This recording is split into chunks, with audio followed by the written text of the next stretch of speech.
මම පොඩි කතාවක් මනෝද්දයට කියන්නම්.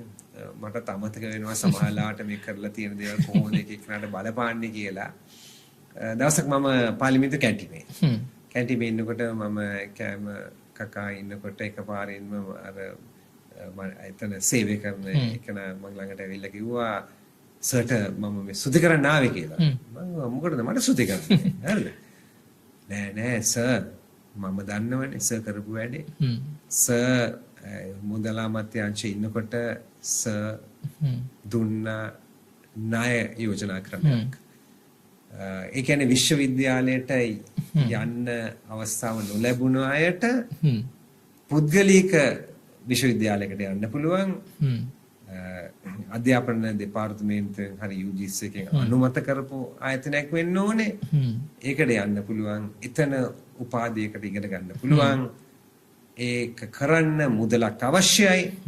ඉතින් ඒක සර් ණය යෝජනා ක්‍රමයක් දුන්නා. ඒකට පොලියක් නැහැ.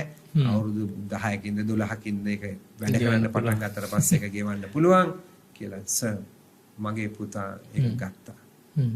මගේ පුතා ඒක අරගෙන මගේ පුතා ස්ලිට් එකට ගිහිල්ලා හරිද ශ්‍රී ලංකා ඉන්ෆර්මේෂන් ටෙක්නොලොජි ඉන්ස්ටිටියුෂන් එකට ගිහිල්ලා එතනින් උපාධියක් ලැබලා ඒක විතරක් නෙමෙයි යට රැකියාවකුත් ලැබුණා.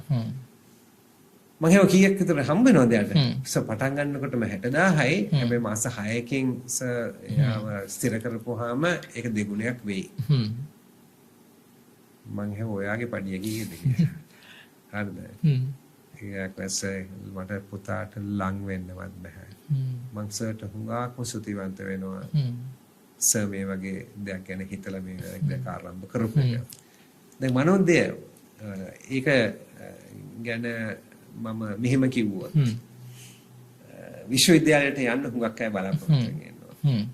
ලක්ෂ 2කට වැඩි විභාගය ගන්නවා. 60-65ක් විතර විශ්වවිද්‍යාලයට යන්න සමර්ථ වෙනවා.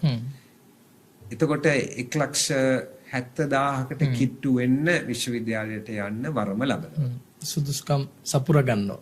නමුත් සාස්කම් නැතිඳ යන්න වෙන්නේ නැහැ. ඉසෙට් ස්කෝ එක නැතිනේ. අඩුයි. ඒ කියන්නේ අපි බඳව ගන්නේ 40,000-45,000ක්. ඒ ගාන නිසා ඒ අය යනවා අනිත් 1,30,000 ගැන කවුරුත් කතා කරන්නේවත් නැහැ. ඉතින් මම කල්පනා කළා මේක ඇත්තටම සාධාරණද? සාධාරණද? මගේ මතයේ මගේ දැනුම හැටියට ඒක සාධාරණ නැහැ. හරිද?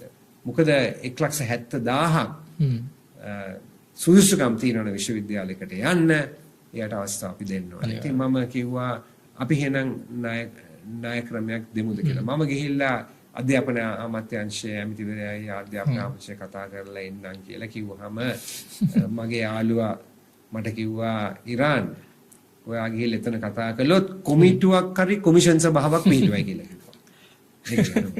ඒක වෙන්නේ නැහැ කිව්වා.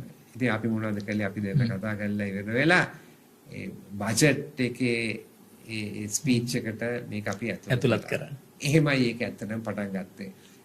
පළවෙනි අවුරුද්දේ මං හිතන්නේ 200-300ක් විතර ගන්න ඇති. මං හිතන්නේ දැන් කොහොමද 10,000කටවත් කිට්ටු වෙලා ඇති. අය මං හිතන්නේ අරමුණ වෙන්න ඕනේ ඒ ලක්ෂයකට අවශ්‍ය නම් ලක්ෂයකට ඒක දෙන්න. මොකද ජීවිතයම වෙනස් වෙනවා. ඒ පරම්පරාවම වෙනස් වෙනවා.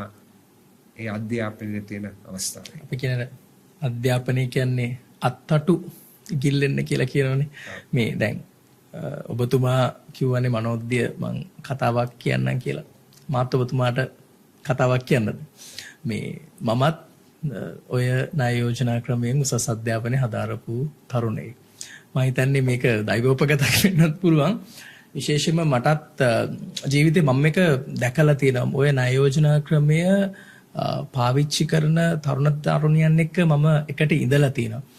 මගේ පෞද්ගලික කතාවක් කියනවා නම් මටත් ඉංජිනේරු පීඨයට යන ලකුණු මැද වෙලා දෙවෙනි වර තුන්වෙනි වරටත් උසස් පෙළට සූදානම් වෙමින් ඉඳි තමයි දවසක් මේ අපේ අම්මගේ ජංගම දුරකථනයට SMS පණිවිඩයක් එනවා පොලි රහිත ශිෂ්‍ය ණය යෝජනා ක්‍රමයක් තියෙනවා කියලා. ඉතින් ඒකත් එක්ක මම ගිහපම අර විශ්වවිද්‍යාලයට අපි ඇතුළේදී තියෙන කැම්පස් පොත වගේම පොතක් මේව කරලා පෞද්ගලික විශ්වවිද්‍යාල තියෙන්නේ.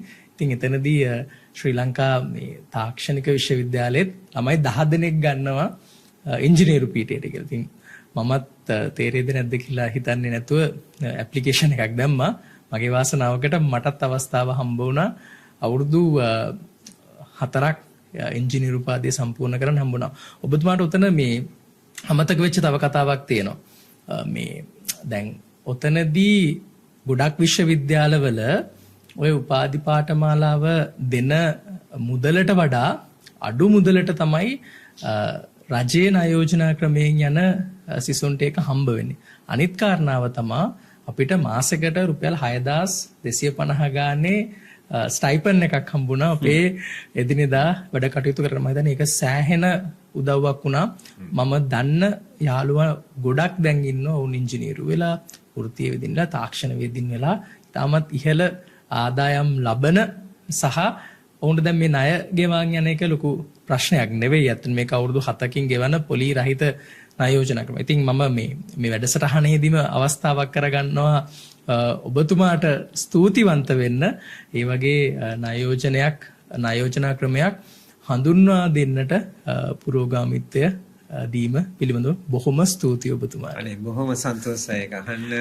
අර අපේ පාර්ලිමේන්තු කැන්ටින් එකේ හිටපු සේවකයාගේ පුතාගේ කතාව තමයි මට ඉස්සලාම දැනගන්න ලැබෙන කවුරු හරි මම දැනන් හිටියේවත් නැහැ ඒගොල්ලෝ දන්නවා කියලා. මම මේක විතර සිටියා කියලා. එයා හොයාගෙන පාර්ලිමේන්තුවේ ඇවිල්ලා කිව්වා මම හරිම සන්තෝෂයි අහන්න මනෝජය කියපු එක.